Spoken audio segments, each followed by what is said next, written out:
Hey everybody, it's Chris over here at Dixieland Farm, and today we're going to be leaving North Carolina at a uncontrolled airport here, and we're going to go to a small grass field in Taylorsville, North Carolina. One that I built in X-Plane, and we're going to be using this Taildragger aircraft. So Taildragger aircrafts is the Piper Super Cub.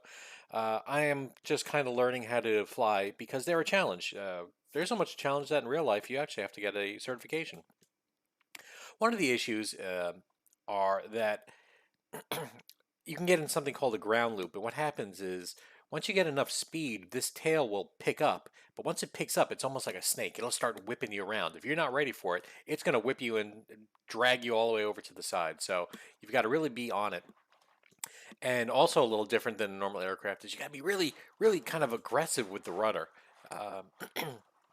especially at lower speed. So, well, normally when you're steering, you're doing nice, slow, controlled movements with the rudder, and really it's the wheel. Uh, Here you've got to be a little more aggressive, and you can see that the little tail wheel is actually tied to the rudder. So that is your way of steering, and you've got to be, like I said, a little more aggressive with it. So that's different. There's going to be two types of landings we're going to do. So the first one we're going to do is we're going to do something called the front wheel landing. I think that's what it's called, where we just land on the front wheels. And we're going to be doing that because it's grass field and it's just a little bit probably better suited for a grass field. And then on the way back, we're going to do a three-point landing. And that's where we touch all three wheels at the exact same time. And that's a little more traditional, kind of a flare like you do with your normal plane, where you're kind of starting to stall and then you just go to the ground. The front wheel landings are a little bit different because you want to get down close to the ground, and as you're coming down, just give a touch of power, so that way you can slow your descent rate. And you might be asking yourself, why do people even use tail dragger aircraft? They tend to be used for STOL, short takeoff and landings. I don't know why they're suited for that. Maybe because it's a two-person plane, maybe because of the simplicity, but also because you can have these big wheels. So people will fly these things, almost anywhere, and real short. There are actual competitions that you can watch online of people taking off in like 100 feet, 200 feet, something like that. Uh, no, we don't need any fuel. Thanks, we're good. We're good, dude. We're, Charlotte traffic stop was 3226. We're about 10 miles to the north to west to Willoughby. so we got somebody in Charlotte. We're on Unicom right now. There is no controller online, but we're not flying in controlled fields anyway. One of the challenges flying to the Taylorsville airport that I built is it's, I mean, it's tough to spot if you don't know where you're going. And because this is this type of plane, right, kind of a bush plane, there is no real navigation. We can tune in a VOR, and that's about it. But that's not really helpful for what we're doing. So I I flew there yesterday. I have a vague idea of where it is, but you can even see on the placard here, right? VFR day. That's it. And flight in icing conditions prohibited. There's not even pitot heat on this thing. So yeah. So inside you can see that we actually have a control stick. We don't have a yoke. Besides for simplicity, it's also the two-person configuration. So they've got a stick right underneath back here. We've got some controls. We have carb heat. So when you start getting kind of into an idle situation, the Venturi effect can cause ice to form. People think that, oh, it's got to be cold. No, it's got to be humid. As long as it's humid out, you can get ice. As a matter of fact, on my Volkswagen Bug, I had actually got carburetor ice because it was super wet out, and just the way I was driving at the time, I actually had ice form in the carburetor. So we've got carburetor heat. So as we come in, we probably need to turn on the carburetor heat. You can see it's sparse in here, right? All right, so let's go ahead and get some things going. Let's go ahead up top, and we can get the battery on. We can get the beacon on, let people kind of know that we're taking off. Uh, we've got more than enough fuel. Well, let's go ahead and adjust that also. And, oh, look at that. We got the sun. Here comes the sun. Doo -doo -doo -doo. Edit, weight, and balance. All right, so how much fuel do we have? Yeah, we have 90 pounds. Good. So more than enough for what we're doing, because it's going to take us just a few minutes to actually get there. The one little thing about this airplane is it's pretty fast for what it is. I'll tell you that much. All right, so we'll get the mixture in. We're going to do the primer 3 times. And we're going to go ahead and open up the window. Clear prep.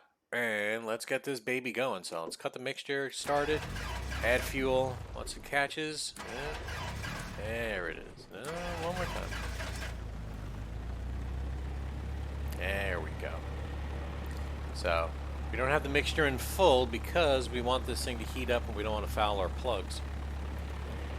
Let's go ahead and get the transponder going. It's 1200, and we're going to come up here and we're going to get on our avionics, and we're going to get on our nav lights, and we're going to sit here for a little bit because, yeah, we need the oil temperature to at least get up to 140. So I'll cut back to you when it's time. All right, everybody, let's start taking off here. So because of the way you're sitting on this,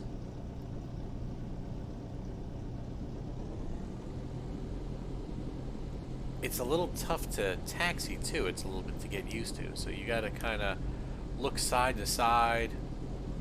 You're really looking at the edge more than anything here. Statesville traffic, this is Piper Cub 5522 Lima, taking runway 28, or taxiing to runway 28 for a right crosswind departure. Statesville. Once we start getting into the air, it's an airplane. It's nothing different. But the one thing that we have to do, and I've got a notch of flaps in, by the way, is I need to kind of pull back and keep that wheel planted on the tail, and I've got to slowly increase my throttle here. So that way I can kind of keep it under control. So right there, we're probably, there we go, and off we go. See, I ain't even given full throttle yet. We're off.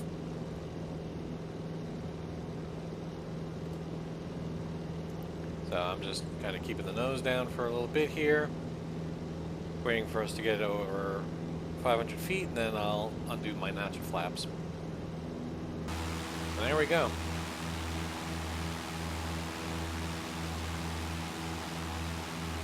Yeah, and no matter what, those wheels are going to keep spinning. that's just part of it. All right, so from what I remember, you follow this road up. That should take you to a little town, and then from there you go to another town. Yeah, that's it. All right, so Marissa needs me right now, so this is what I'm going to be doing. I'm going to first unconnect from the network, and I'm going to come to my simulator. I'm going to hit pause. So as long as nobody's nearby, and nobody's going to be nearby, I can do this. So here we are, paused. I'm going to go help give a shot to a horse. Okay, so we are back, and so what that means is what we're going to do is we're going to connect. We're right above Statesville to Taylorsville here. Right, we're in that area. You see there are no planes. So it's perfectly fine to reconnect. So I've got my pilot client here, and I will hit connect. I will also get rid of the overlay. There we go. And so connecting. So we're connected back, but we can't stay paused. We got to keep going. You are able to disconnect and reconnect from the network as long as you're not going to cause a traffic conflict, and you've got to be pretty quick about it. I mean, I can't remember if it's 20 minutes or 2 hours, but we'll say 20 minutes. Yeah.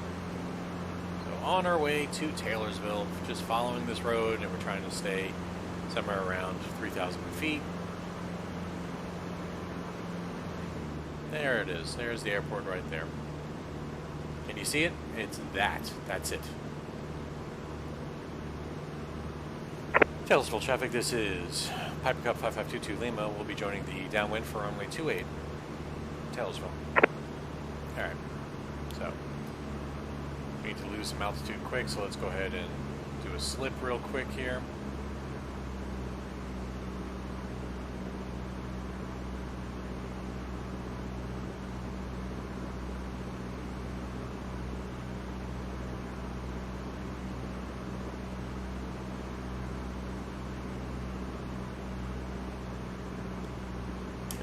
Light on, get our carb heat on,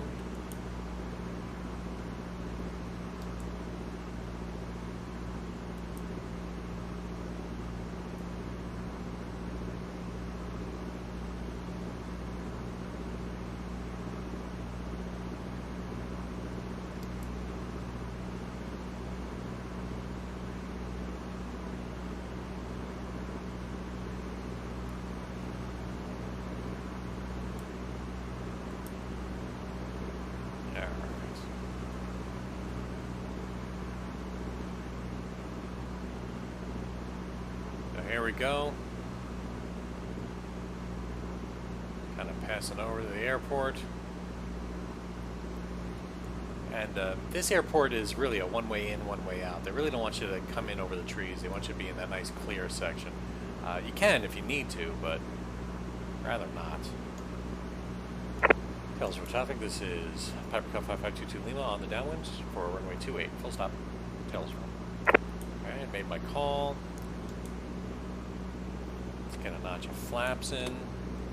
Let's get the speed under control. Alright, and let's use some landmarks. We're going to get to the end of that field. That's where we're going to be turning for our base. Alright, so let's get our speed under control.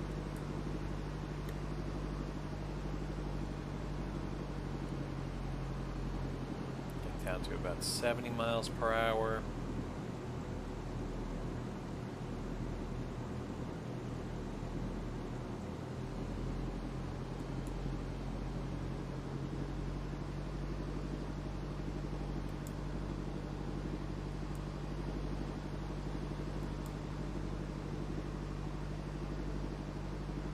Spooking anybody in that farm down there.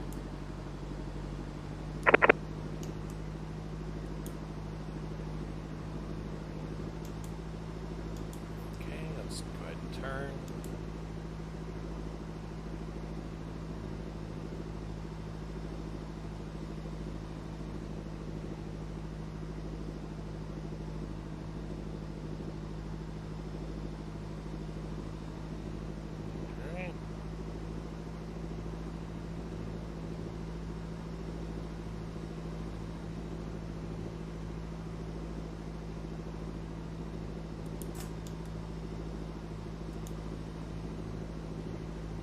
Overshot it, but let's see, we get that under control. Okay, we're doing good.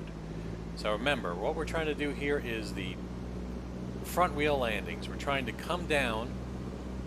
Taylorsville traffic, this is Piper Cub 5522 Lima on short final for runway 28. Taylorsville. Alright, we're trying to come down just on the two wheels. So let's get our speed down. 60. We're going to try to give it just a goose of power right before we touch down.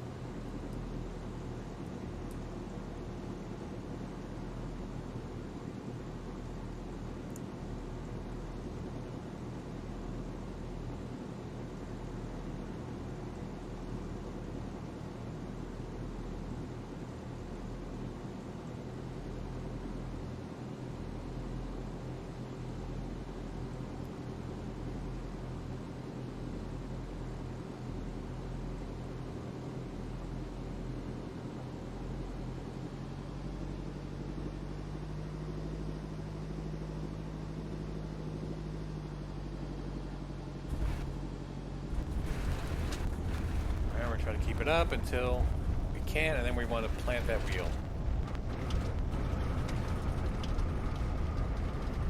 There we go. So here's our flight path, right? So we took off and basically followed the one road. You know, you can see the one road that we followed right here, right? So we were right next to it the whole time. and came up the exact same way.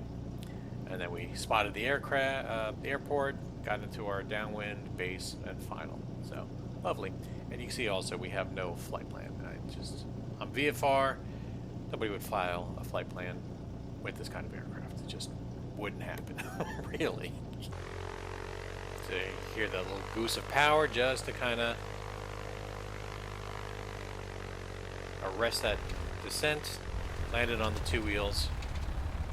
Kept it up for as long as we can, and then I wanted to plant that tail down so it could have directional control.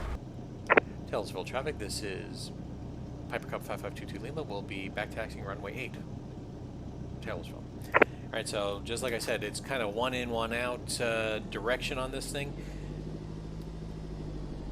So instead of trying to take off into the trees, you take off in the opposite way. So as long as your aircraft can handle a certain amount of headwind, that is the preferred method for this airport.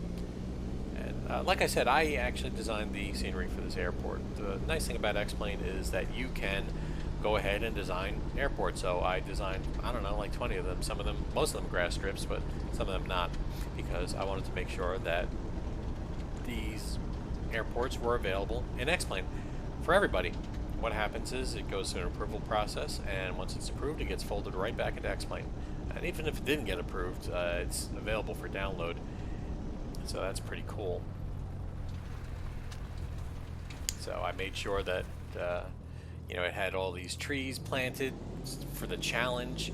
So no matter what detail you're at, you'll always have these trees to contend with, which is what it's like in real life. And it's got these hangers, and yeah, this is basically what this little grass strip looks like. Alright, so mixture full forward, and we're going to be taking off. And remember, we're going to be doing a 3-point landing back at Statesville. So let's hope I can do this. Alright, so Taylorsville traffic, this is Piper Cub 5522 Lima departing left crosswind, runway 8, Taylorsville. Alright, so I'm going to kind of pull back on the yoke a little bit to make sure that that tail wheel is planted so I have directional control. And once we get up to kind of 40, that's when I'm going to kind of let it go, and yeah, we're already taking off. And I'll nose down. It's nice that the tail wheel is also the soft field kind of procedure.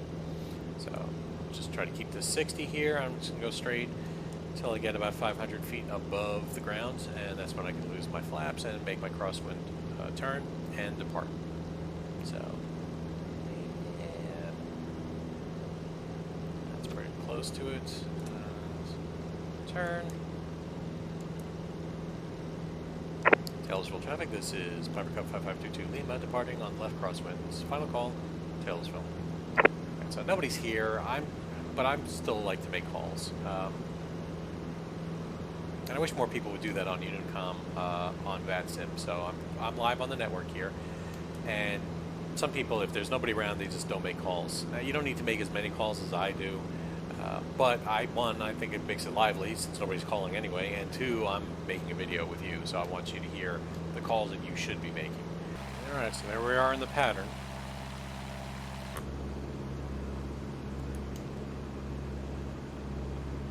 Half a strut up, exactly where we need to be.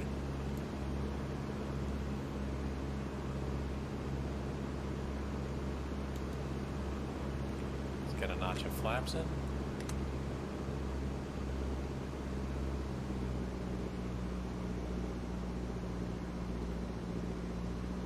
70 is probably where we want to be. So we're coming down.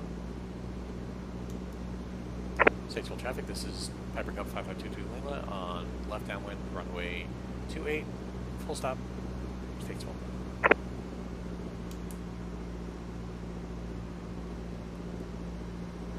So I'm just looking out that window. And the more you do this, the more you can actually just look out the side window to gauge your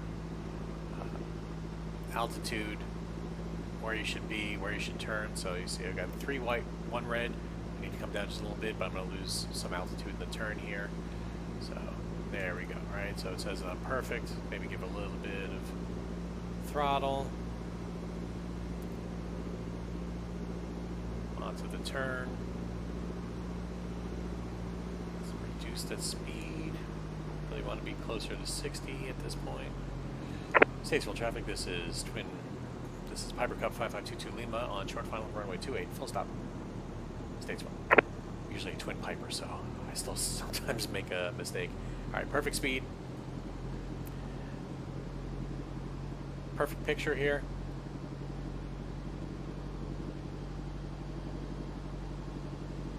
Remember, this is a 3-point landing, so I want to hit all 3 wheels at once, and the one issue I have is losing control, and that's because the tail is going to start doing some things as it loses speed. So I've got to be really on it and really aggressive with the rudder to maintain control. So we can probably come down a little bit more in speed, probably be closer to 55, so.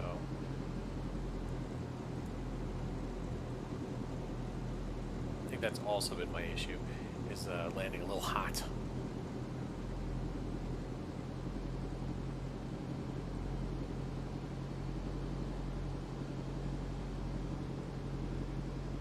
So 3 wheels, here we go.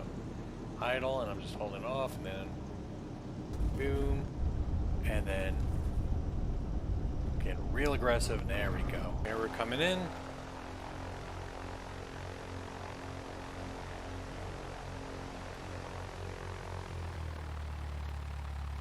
Try to get all 3 wheels touching at the same time.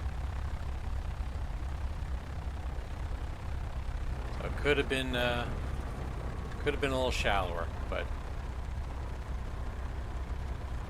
not awful. And my overcorrection here. Luckily, I never actually lost control, but I got a little squirrely. So there you go. Taildragger aircraft. They're not the easiest things in the world to fly, but they are a lot of fun. And I've just been practicing and keeping at it. And that's all I can do. So, everybody, thank you so much for watching. Take care.